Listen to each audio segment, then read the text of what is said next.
So I've been looking into all of the gifted programs and studies and experiments that went on during the Cold War. And yes, everybody likes to focus on the gifted and talented programs in schools, but there were so many precursor experiments and studies that were way crazier. Ones that affect all of us, whether you were in a talented and gifted class or not. And I keep coming across all of these MK you know what subprojects that involve children. Subproject 117 was officially titled Cultural Conditioning of Children. And this went on from the early to mid 60s. And it was probably conducted in universities, possibly Ivy League, or a agency front group. And I say possibly because there are so few documents left about this project. And the study wanted to look how culture, media, and environment shape the belief systems of children, and what stimuli and reinforcement most effectively condition young minds. Now, how do they do this? They did this by controlled exposure to media, symbols, and narratives.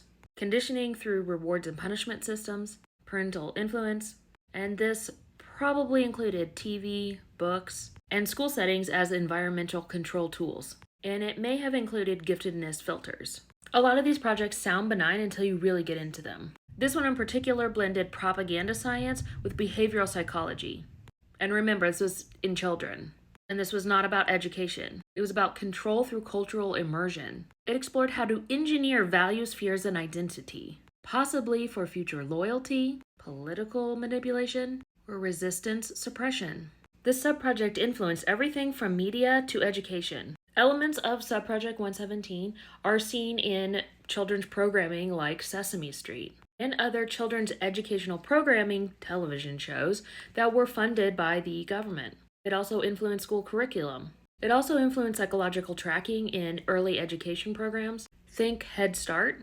Pretty much if you grew up in the 70s, 80s, or 90s, you were a part of basically spin-offs of Subproject 117. Pretty much anything you watched on PBS as a child, plus a whole bunch of other TV shows that were funded by the government, were an experiment for social control.